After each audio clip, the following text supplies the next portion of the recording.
This is a bucket. And everything in this bucket is about to just tell me what I should do with my video game show, because I've run out of ideas. So, let's see here. That doesn't help me at all. But the more I think about it, yeah. Buckets. What video game has to do with buckets? I don't know, but we'll have to figure it out today, because we're talking about bucket list video gaming. Basically, a bucket list video game is a game that I've been meaning to get to, but just really didn't have the time or resources to. But, you know, now that we're at this point, we could do it.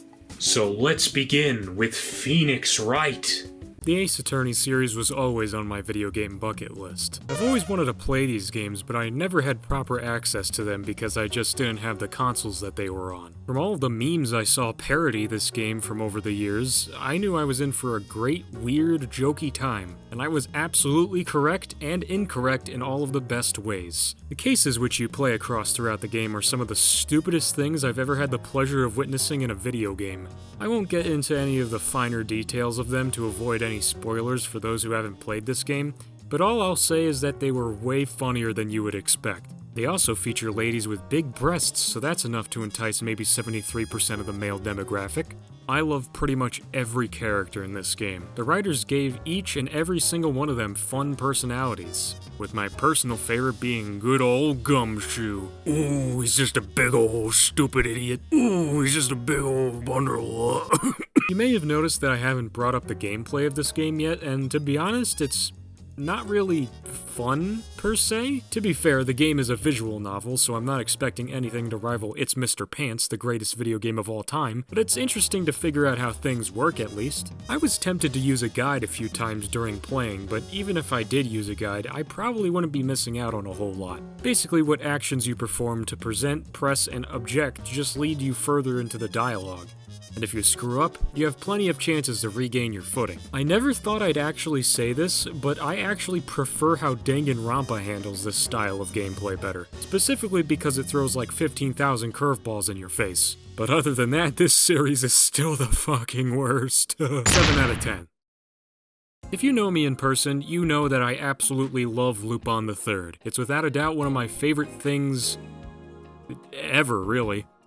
Mistake! I've seen plenty of the series and a couple of the movies, with Farewell to Nostradamus being my favorite. Sorry, Cagliostro fans, it's just not, I just don't like it as much. I don't really know what exactly draws me into this series so much, but I think the style and its characters are its strongest parts. Hey Lupin, do you want to play tag with me?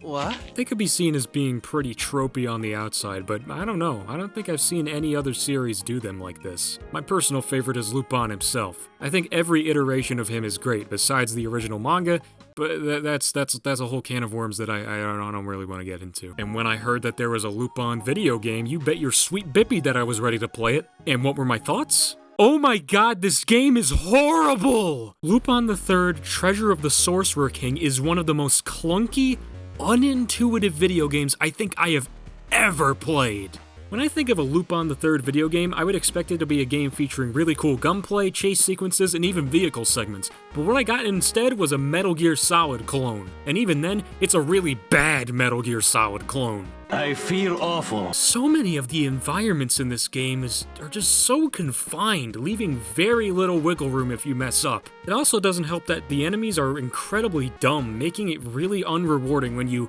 outsmart them, quote unquote. You can enter and exit an area right after you were spotted, and none of the enemies will bat an eye. The game's main gimmick boils down to using disguises, but pretty much every enemy in the game can see through them, so you have to trigger them to get confused, tired. I don't know what's going on here, but it allows you to pickpocket them for mostly useless items that you will never ever use. It is such a weird mechanic, and I honestly don't know what they were thinking when making this. Maybe if, I don't know, the levels were wider than Lupin's arm length, you could have Lupin pickpocket enemies from behind? Why is everything so confined? I cannot get over this. You would not believe how many times I've gotten caught because I just couldn't move.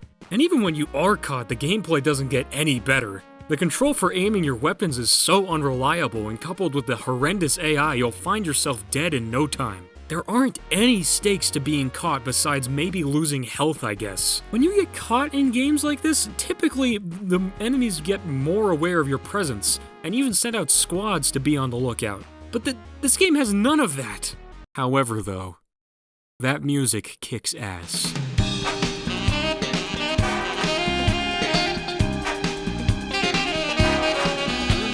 But aside from that, I don't ever want to see this game again. 2 out of 10. This is a weird one. Halo. And I'm not gonna act like I know absolutely nothing about this series. I know quite a lot actually, and I played a little bit of Halo 2 in the past, but that's about it. Everybody knows what Halo is. It's one of the most famous video game franchises of all time. It revolutionized the modern FPS, especially on home consoles, and is still beloved to this very day. So what are my thoughts on the game that kicked everything off?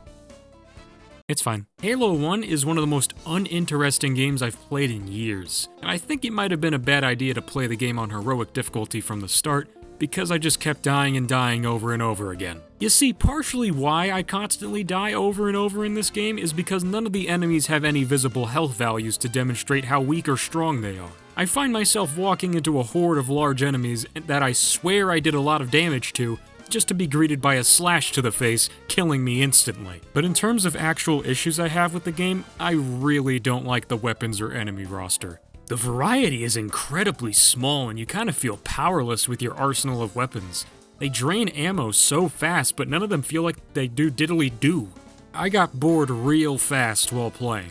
Take Doom 1 for instance, a game which had a similarly small arsenal of weapons and enemies. Despite that shortcoming, the game wasn't uninteresting to play through, because the tight and refined level design made up for it. Halo 1 has terrible level design. Nothing is really wrong with it, it's just that everything looks and feels pretty much the exact same the entire way through. In fact, I think that some areas are quite literally copy and pasted, just with a few things changed every so often. I found myself questioning, have I been here before, way too many times during my 3 hours of playtime. And no, I don't really care about the story, and nothing really captivated me with Master Chief or Cortana. But at least I remember it being a lot better in Halo 2, that's for sure. I'm not really going to hold these problems too harshly against the game, because after all, this is the first of the series. But still, they shouldn't go unmentioned because they really do hold it back for me. I wanted to enjoy myself, guys, I really did, but this second first impression left a really disappointing taste in my mouth. Halo 2, on the other hand... Yes! Yes! Yes! Kill that guy! Kill that guy! Yes! Slash him in the face! 5 out of 10. This really isn't a specific game I'm talking about, but more so an entire series. As most of you know, I've never been too fond of RPGs, but the few I've taken a look at, I've really loved. Earthbound, for starters, was amazing, Undertale was one of the best games ever made, and Indivisible was a really underappreciated one. Seriously, I recommend you to play this one specifically, it is that good. But there is one famous RPG franchise that I've been meaning to give a better look at for the longest time.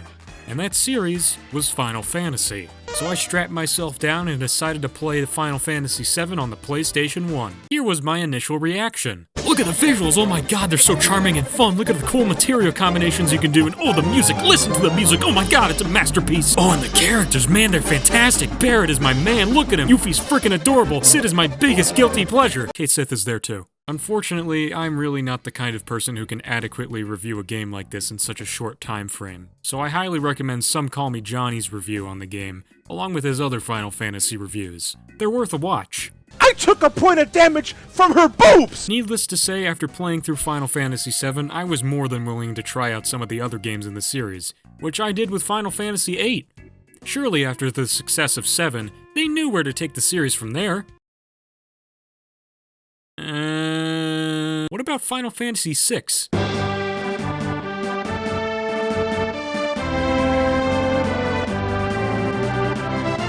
Overall rating, 9 out of 10.